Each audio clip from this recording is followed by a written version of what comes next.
Hi, everybody. It's me, Patricia Cori. I'm coming to you live from the Azores.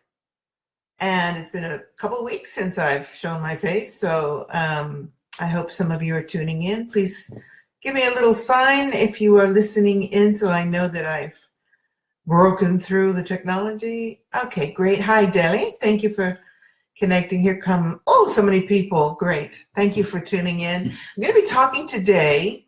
Well, I tell you what, I'm going to give everybody a minute to come on as I see so many people coming aboard. I wanted to talk about my experiences back in the day when I had my center in Rome called Lightworks, and I was doing 7 or 8 crystal psychic healings a day. Hi, Karen. Thanks for tuning in. Hi, Stacy. Hi, Gail. Hi, everyone. Because there's some very bizarre information. Well, thanks, Stacy. Thank you for tuning in. Here I am live. Let's see how I do. There's all kinds of misinformation, and I've been posting and hinting rather loudly about how I feel about all of that. Good morning, Roxanne. Thank you from Quebec for checking in.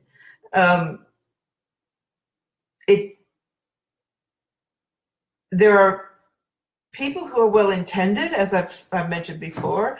There are knowledgeable people, very gifted people, wisdom keepers, etc. But there are also people who are not so knowledgeable or that are not so well-intended that are coming out with some pretty off-the-wall stuff, in my humble opinion. So I'd like to give you some insights as to my experience for how many years? 5 years at the center and 20 years as a healer, with regard to entities and what happens when you're working on someone psychically and an entity appears. And I read, the reason why I'm doing this is because I read someone who claims to be channeling the Syrian blue star beings, who said, blue star beings, I'm quoting, that's why I'm looking down, blue star beings can attract lower energies and entities because they're learning to send these beings to the light. Right. So let's talk about this. So first of all, in my years as a healer, I encountered all kinds of entities because people have attachments. There are beings in the ethers, there are beings attached or drawing energy from individuals. There's all kinds of stuff out there in the ethers, but that someone would declare that you can attract entities because you are sending beings. What is it again? They're learning to send these beings to the light. I have a problem with this, so I wanted to talk about this. For starters, I want to pose the question to you, because many of you are healers, many of you are doing incredible psychic work, or even in meditation, you're traveling around the astral layers.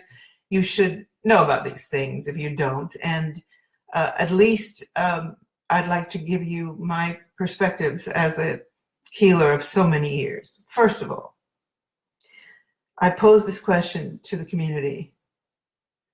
Do you really have the right? Let's say you encounter a negative, quote unquote, entity or an attachment that someone's got. Okay, I've got to interrupt this to say hello to everybody. So many wonderful people. Thank you, Susan. Hi. Oh, Carmel from Crete. How are you? Hi, Cheryl. Sean, Thomas. Woo! So many people. Great. Hi, Keith from London.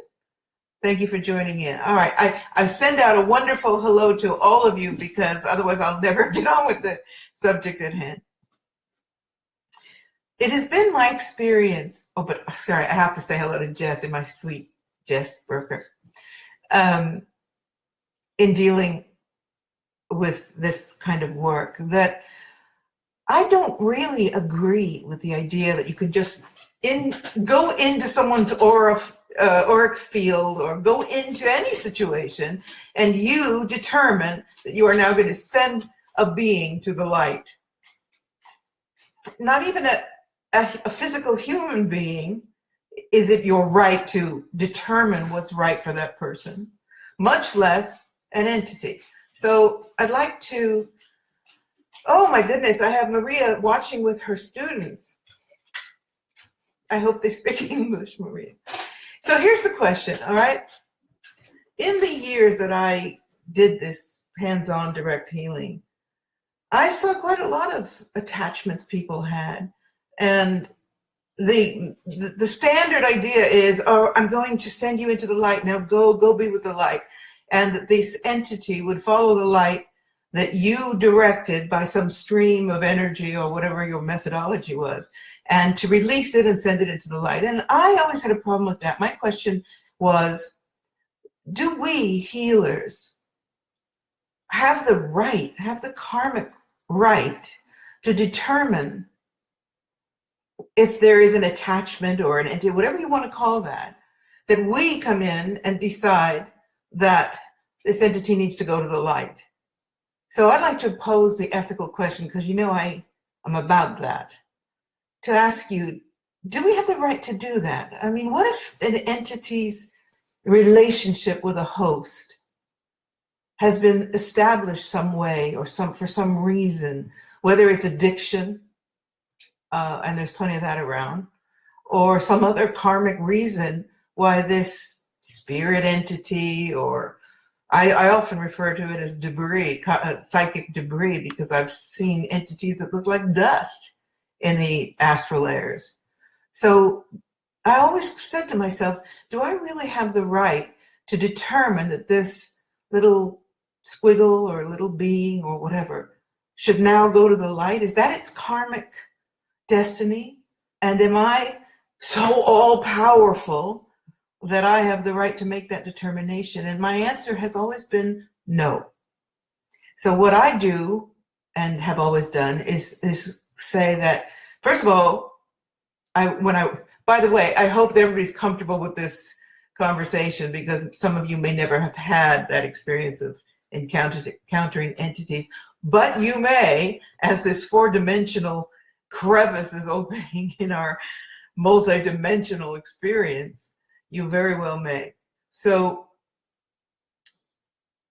my question has always been, and my answer, as I said, has always been, do I have the right to intervene here and determine that this entity now needs to go to the light? And my answer has always been no. What I can do is ask that this being be given its ultimate karmic right and location to proceed as is appropriate to its karmic path.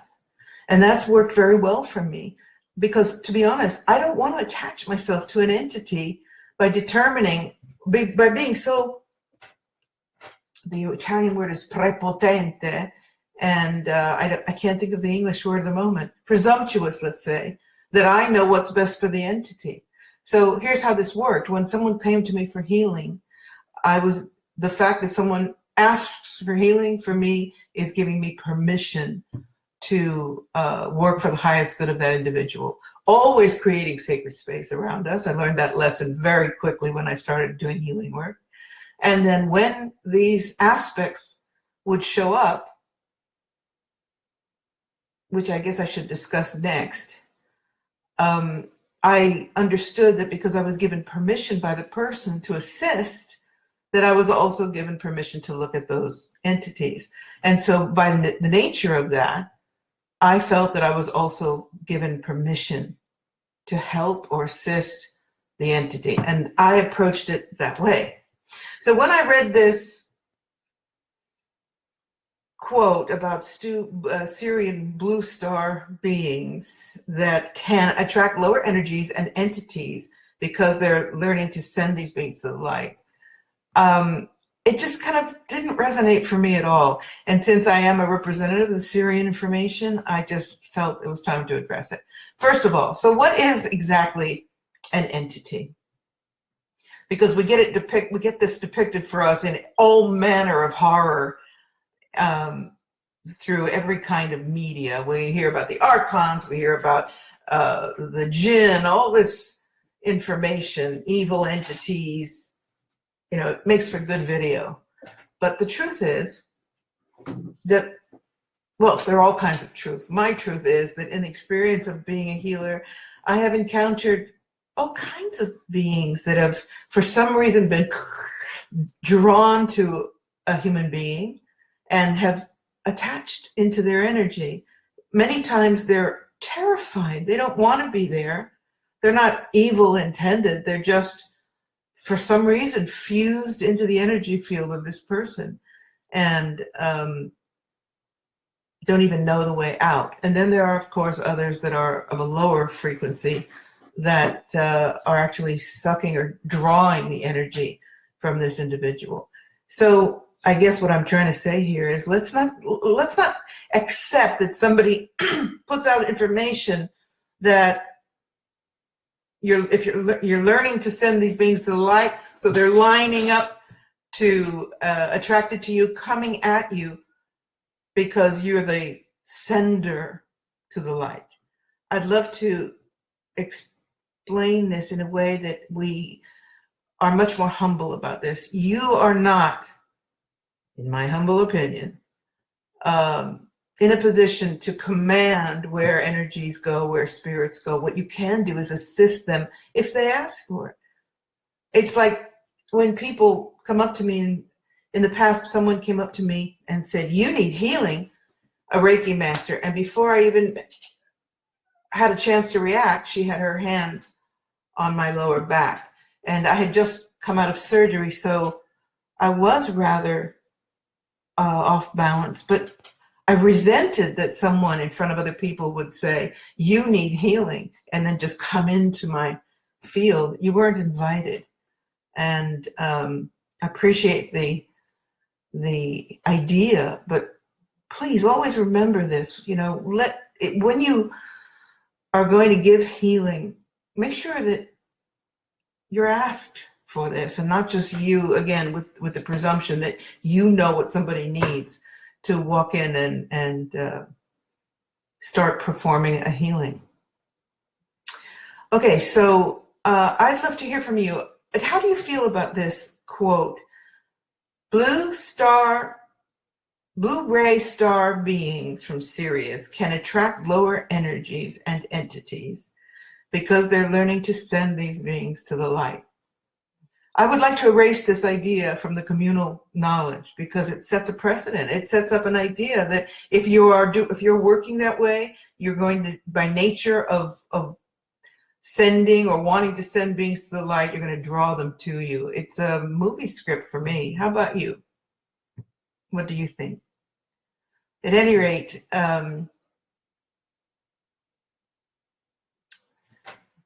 what I'd like to say is to all the people who are working at that level of energy, when you're working with entities, please consider the fact that instead of saying, "I'm going to send this to the light," and I'm sending this to the light, that instead you have a responsibility, an ethical responsibility to the person you're healing and to the entity that you encounter, if you do. And that ethical consideration is to do the best for all concerned and to allow this to be managed, if you will, or be sent, or I'm having trouble expressing this. Rather than coming in and saying, "Oh, an entity, I'm going to send you to the light where you can be healed," I like the idea and work in a way that I send, if it's appropriate, this aspect, this entity, this being to that place on its path which is appropriate to its karmic destiny. What do you think of that? Nobody's talking. Last time I came live, there was like happening on the listening board. I'd like to see your comments about this. No comments. Okay. Well, then maybe you're not relating to what I'm saying, in which case I can always I suppose I can cut this conversation and go back to another question, which is the misinformation that's out there about these aspects. And on the other hand, some of the things that are happening in the lower astral. So I'm going to talk about that. I'd like to talk about CERN. That should get me barred from Facebook, CERN.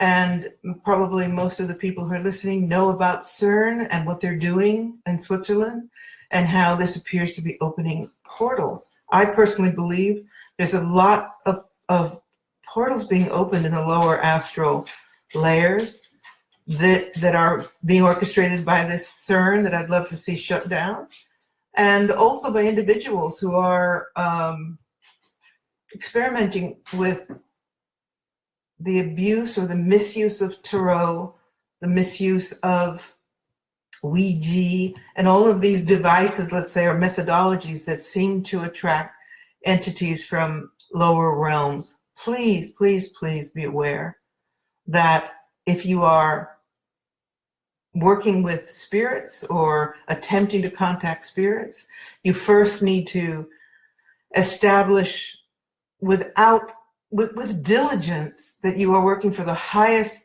possible good, and that you're surrounding the Ouija board or the tarot or your own meditative methodologies in golden white light, and that you ask that sphere of light surround you and serve as a barrier against any energies that are not of the highest intent, so that when you navigate the astral layers, you will attract higher energies and not lower energies. As I began this missive with that information, I don't buy into anyone telling me what I'm going to attract or not attract. I'm such a rebel, right? I'm so independent. I don't like blanket statements. Or things that are going to set up fear or any kind of emotion in me. I want to have my own interpretations. But one thing that I think is very important, and that is that you set that precedent, and you establish that you're working for the highest good at all times, and then highest good will come. And sometimes it's not easy to deal with. Sometimes it is a disharmony that needs to be worked out. The question is, you as the healer, you as the third party, come to it with that integrity, and the highest good will be served for all. So, okay, that is my moment of Zen for today. I just wanted to have you think about that. If you are doing healing work, more and more portals I see opening in the lower astral, more and more information is coming through that is disharmonious, and that I would love you all to be very aware when you work on these levels, that you create the field, you create the vibrational resonance field that determines what is drawn to you, not because you're a Syrian blue ray. I'm sorry, I don't mean to be facetious. But it's not predetermined is what I'm saying, because you're a Syrian blue ray individual, which has yet to be established exactly what that is, but rather that you put that frequency out there and it comes to you. I hope you glean a little bit of reflection from this moment of Zen, and that in some way it will assist you when you're working, because all too often I see people doing healing work and they never create sacred space.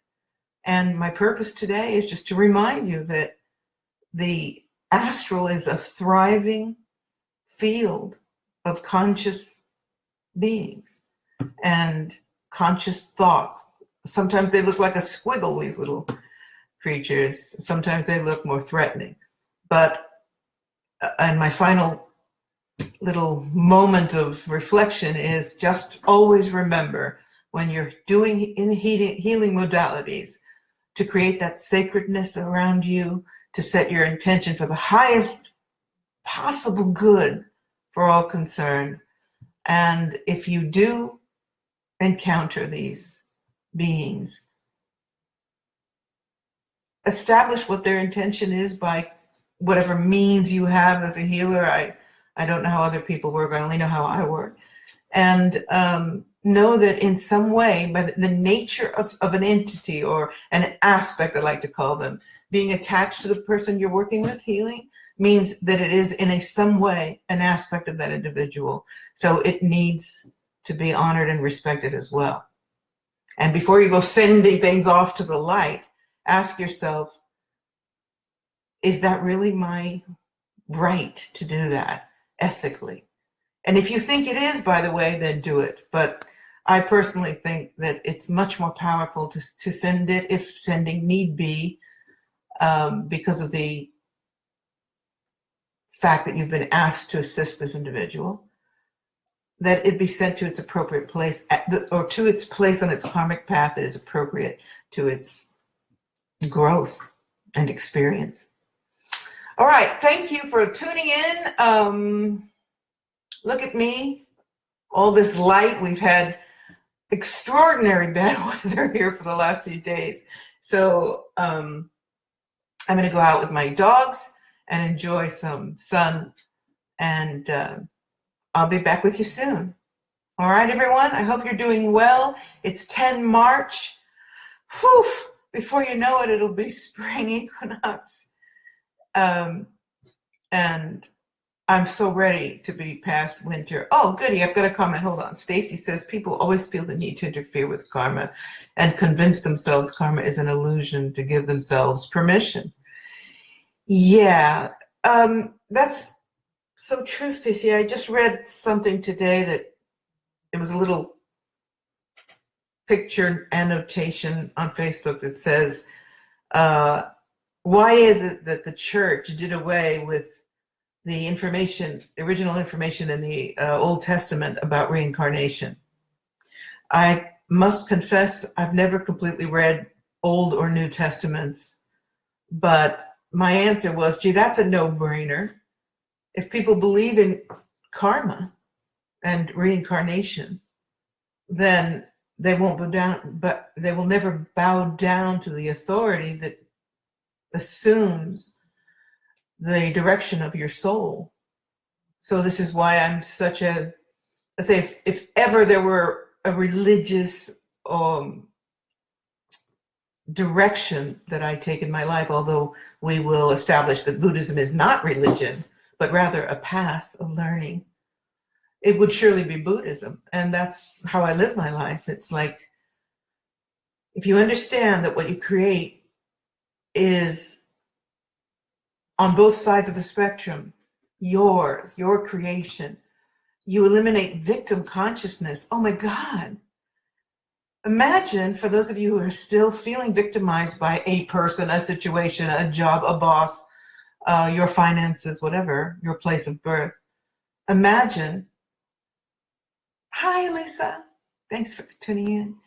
Imagine, and now I'm going to go on another tangent because people are starting to activate here.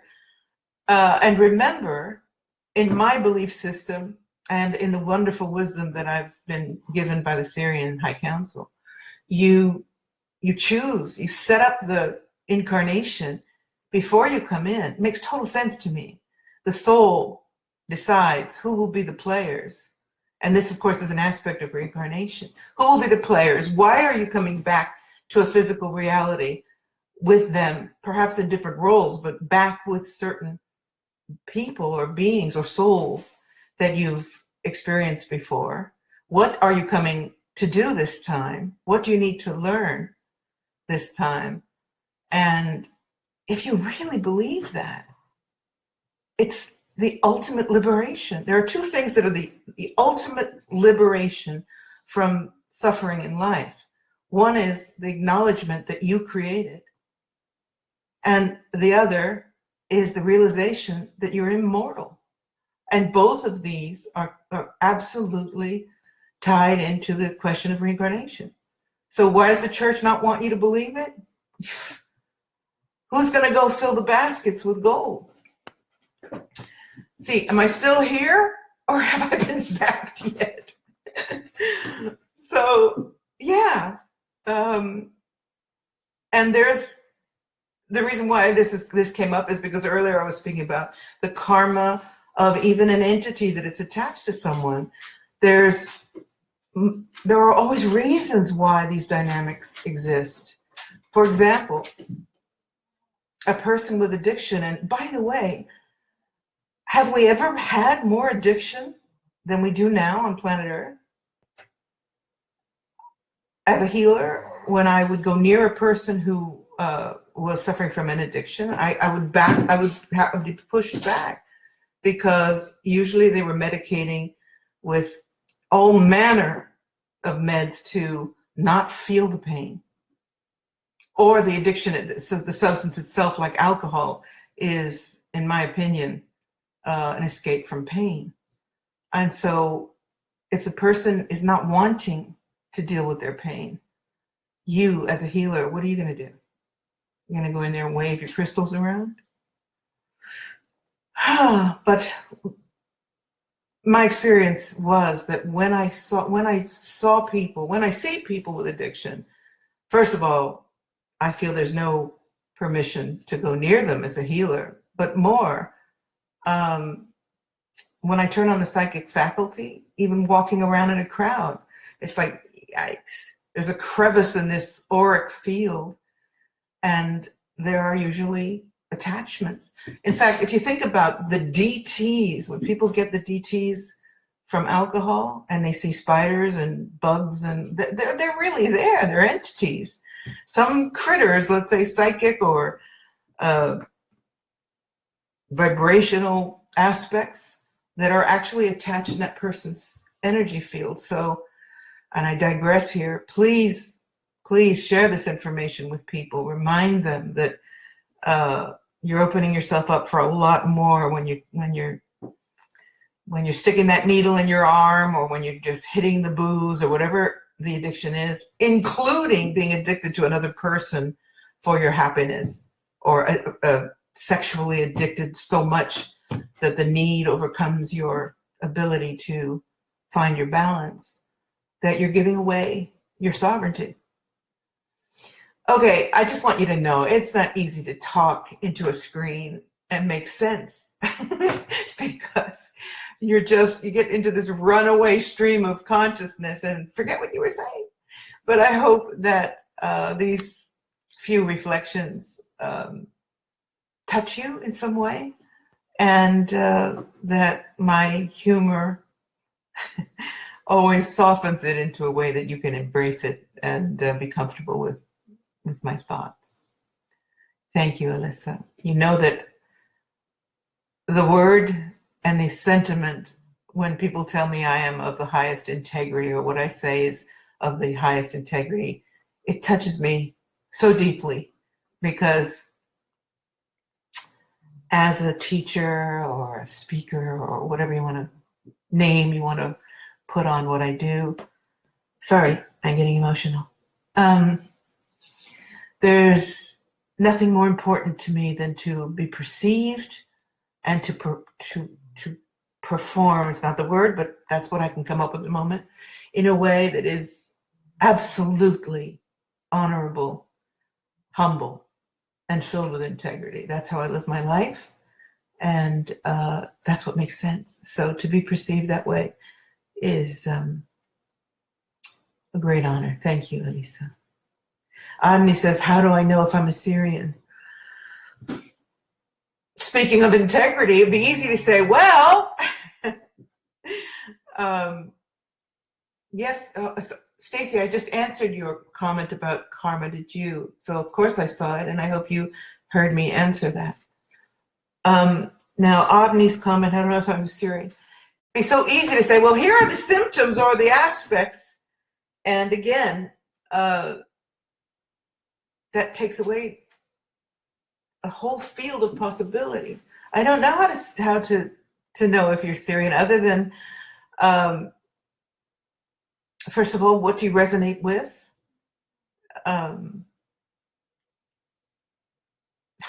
I don't have an answer for that, Odney. Just explore, explore, explore. And, remember, and this might seem a little dry as a response, but remember, you're a human first. We came here to be humans first, or at least in this moment. And don't freak yourself out if you can't really connect or understand your starseed origins. I'm not sure it really matters right now that we are a collective of star beings that are on this planet feeling like, what?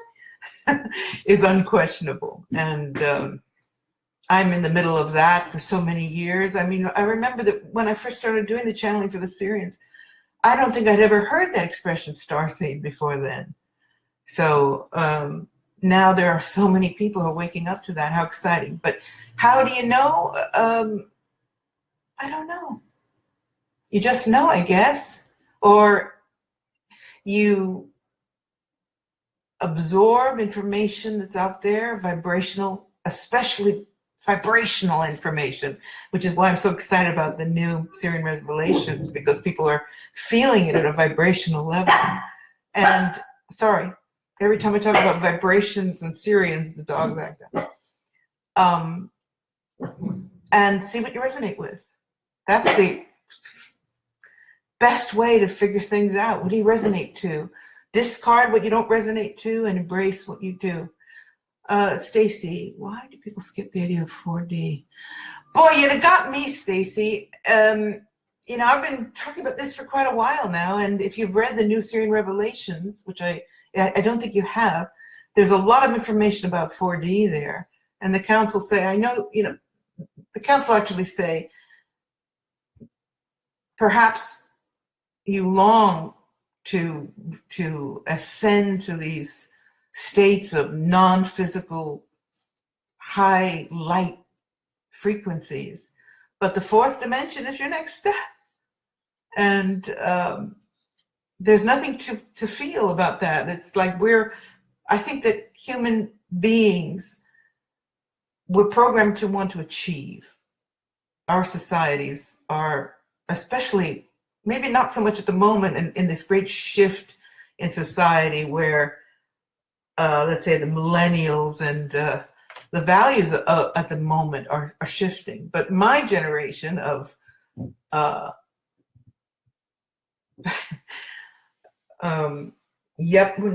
wasn't the yuppie. I was a beamer. We were all about achievement. And there is that, the competition is still there to be the best at everything you do. And nowadays, kids get trophies for participating. In my days, you got trophies for winning. And so we're oriented in that way to, if I can have this, wouldn't it be great to have that? And in answer to your question, yeah, let's see what the fourth dimension is. This is where we face our karma. And again, in the book, the New Syrian Revelations, the council say, your shadow is going to be right in front of you, not behind you. And you're going to be right in front of yourself. And you're all facing your karma, your civilization's karma, millennia of civilization and all the karma that has been created, which really explains why we're in a bit of a mess at the moment, at least from some point of view. So yeah, please, Stacy, be sure to read the New Syrian Revelations if you haven't yet, because I think that you'll have some answers given to you. And I do not think we skip from the third to the fifth.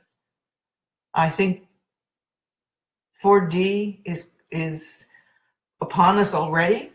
And as I've talked about in interviews and other opportunities, we're already feeling this four-dimensional mind shift. I've talked about my personal experiences of it, and so many other people too, how time is slipping, how so many things are shifting that we still can't explain. And I think that this is the fourth dimension unfolding. All right, Gail Chamberlain. Well, hi, Gail. She writes, listening intently, what concerns almost scares me is that a lot of New Age facilities, there are one channeling, two go to the white light practice, not even knowing what they're sending the white light, for instance. And I have literally seen poltergeists created. I do not know how to be a lighthouse in an environment like that, except leave and then do a lot of protection of self. That is profound, and my opinion of that is, by all means, leave. If you, in this time of immense discernment, the need for discernment, some people can see these things and other people are mesmerized by them. And if you are one of them who sees that these practices are not of the highest good, first of all, go into them with that intention. So when I wake up in the morning, when I go to bed at night, and whenever I go into an environment, I do this mantra with myself. It's just, angel warriors of light, please surround me in your golden white sphere, and let it serve as a barrier against any energies that are not of the highest intention. The word is intention. And as a beacon to those beings who are of the highest light and goodness and intent. And then you won't ever have to feel like there's something you need to get away from. You'll bring it in with you. And if the vibration of the space is not of the highest good, it'll bounce off you and you can walk away. Okay, Stacy, so I've got another message from you that says, I like your topic. I guess our comments aren't showing up. They are to me, and so I'm answering them. And I'm just wondering why you're not hearing my answers. So Stacy, do you hear me addressing you right now? Stacy Bog? Oh, Joe Dorius. You know, you guys are just so amazing. What a wonderful community. I'm so thrilled to have such a community on Facebook. And this is why I do my best not to get banned again. Joe Dorius says, Rebel is my middle name. Me too. Yes, you know, I was banned. I mean, for about a month, I could not get back onto Facebook. And then all of a sudden, the cloud lifted and my punishment was passed and I was back. So I hope I can stay, because this is another interesting conversation. The probably subject for a different moment, but we're here, so why not? Whew. Boy, the YouTube channels are coming down. People are being threatened off Facebook. What's happening? Well, we know what's happening. And I'm reminded of the song, I'm Still Here, from Broadway. It's going to be real important now to be clever. Outsmart the dragon. So, I'm doing my best to say what I have to say, because I never have bowed down to fear, and I'm not about to start now, but I can be clever. So when you're writing things, use code, space the words in a way that Echelon can't pick it up. Come on, guys, let's outsmart the beast. And know, and this is so important, because you know my message is all about fearlessness. Know that no matter what, it doesn't matter. If they take Facebook away from us, we'll invent something else. If YouTube goes down, we'll have another. And by the way, I wouldn't mind a lot of the crapamundo that's out there being somehow diffused. It's not just the light worker material or the truther information that's coming down. A lot of other stuff is coming down too. Maybe some of the porn will come out. That would be nice. Although it seems to me that the guys that are controlling the waves will keep the porn up, if you get my drift. What are you saying, Jesse? Oh, I love you too. What a star. Yes, I'm smiling again. I got over my harumph about my hair. Keith Barnett writes, in my humble opinion, one should live with great strength and sincerity in God. one should take the image of the angel with the pointing hand. Keith, you know, we all have different names for God. I don't particularly like that word because it has such a religious overtone. So I talk about spirit or creator, and it doesn't, to me, that it doesn't matter. There's no one way to perceive that higher aspect of our world, of our lives. It's individual. And as far as not worrying about the astral at all, not suggesting that you worry about it, but I am suggesting if you go tripping around interfering with people's auric fields or testing the spirit world, that it's a good idea to have an idea what you're doing. So I'm not sure I agree with you about don't worry about the astral at all. I don't worry about it because I know how to manage myself in those aspects. And I think that's important for people to know. A lot of people that are listening right now are healers, and some of them have told me that they just got freaked out because they saw an entity appear. It's really important to know what to do about it. Susan says, oh, well said, appreciate your insight. Where did that go? And attention to this issue. Thank you, Susan. I thought it was time to bring it up. Yes, Keith, I do. I'm not a big fan of the Ouija board. I think that's playing with fire. And I just don't think summoning up the lower astral is a grand idea. I also think that so many people are doing this stuff that we are seeing an expansion of those openings. And again, all that matters to me is that I surround myself and my world and as many people as possible with the love and the light and the trust in knowing that we're in divine protection, but not interfering. As I don't know if you heard my talk at the beginning of this supposed moment, which is now already 40 minutes. Wow, I've been talking about myself for 40 minutes. Can you imagine? This is not easy. I'm a talker. All right, what else have we got here? Kim says, absolutely important to discern opening port. Why can't I read your whole comment? Yes, see, I can tell who the healers are. Kim Rossignol writes, absolutely important to discern opening portals and protect against lower energies, especially for healers. The thing is that when I started healing, all right, I'm going to tell you my story. Always the clairvoyant from childhood. When I decided that I wanted to serve as a healer, and I was very involved with crystals. I finally got the courage to set up a little crystal healing practice in Rome. This was before Lightworks even. And this is going to make this Moment of Zen into an hour. So I hope I'm not tying anyone up, but I just feel I need to tell this story. Okay. So I had my little Vogel cut crystal to the tune of $700 back in 1992.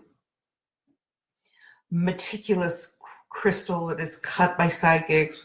Marcel Vogel, if you don't know about him, look him up. And my first client comes in for a healing. She's dressed in spikes and black leather, some tattoos, which were still, that was at the onset of the tattoo craze. And she looked rough, really rough. And she was very, very dark. And she says, I hear you're a good psychic. I need a healing. And it was my first actual paying client. So she lies down on the bed and the massage table. And I have my little essential oil. I look back to those days, the innocence that I had then. some essential oils, a plethora of crystals, and I'm choosing which crystals I'm going to work with. And as soon as I started working, bringing in the Vogel cut crystal, which is like surgery. For those of you who work with crystals, you know what I'm talking about. I bring this crystal into her field, and she starts to groan and writhe and just suffer. So I pull back, and I asked her if I should continue or not. Yes, go ahead. So I go back in, I'm exploring the chakras and trying to bring in energy, but I was a novice still. And again, oh, do you want me to stop? No. Third time, back I am with this crystal, breathing. For me, when I work as a healer, I come into the person's field on the exhale. And so I'm waiting for that. I come in with the crystal again, and she just goes ballistic with this writhing. And she just goes, ah! Something releases, ah! Pow! And out of this woman pops a squiggle. That's the best way I can describe it. A little black squiggle of energy. This is my first encounter healing, okay? And it goes squeak, squeak, right through the ceiling and disappears. She's better, and I'm perplexed because I didn't know that I would be encountering this kind of thing. And my first question to myself was, where did that go? Where did I send that little squiggle? The people upstairs now have got it. This is when I learned, talk about starting off with a bang. I immediately learned about creating sacred space, containing anything that's occurring within that space so that you can deal with it appropriately, protecting what's outside of the space and protecting what's inside of the space from anything that's coming in. So in answer to Brian's comment, there's no need to be afraid of the astral. It's not fear, it's just consciousness, conscious awareness that there are these beings and aspects. And I tell you what, I learned really fast about creating sacred space. And one mistake is all you need. It was the first and the last time I ever did that. Keith writes, reincarnation was banished from the Christian faith in 553 AD. Thank you for those facts. I didn't know the timing on that. But yeah, how will you possibly go down on your knees to the authority, religious authority, if you know that you create, that your soul creates it all, and that you are responsible for your heaven or hell within the physical lifetime and within your mortal experience, right? So think about that. And I hope I haven't been bouncing around, as we know I do, on too many subjects here, but they are inspired by your comments, and I'm very grateful. So if that's, I think it's a good time to wrap. I cannot believe it. 50 minutes I'm talking. Well, I think that at this point, I'm going to have to rename my Facebook live sessions and get rid of the concept, a moment, because obviously I don't know how to do the moment. I'm more about the long-term moment. All right, you guys, I'm going. Thank you so much. It's nice to be back. I'm really busy right now. I've got the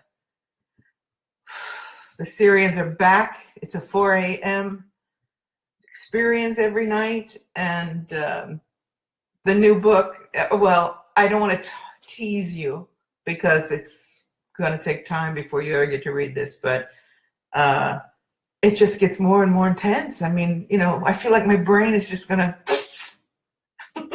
just melt or something. What an honor to be their vehicle and to share the information with you. And I can just give you a hint that the new material is about more about the universe, the music, the frequencies of the universe, but in ways that how we traverse the multiverse as pressure, as sound. It's I hope I survive it. All right, everyone. I'm going to go now. The sun is still out there. It's a glorious day. Oh, my beautiful paradise. And I hope yours is too. And thank you for tuning in, as always, and being such wonderful, wonderful support. This is Patricia Cori. Peace out.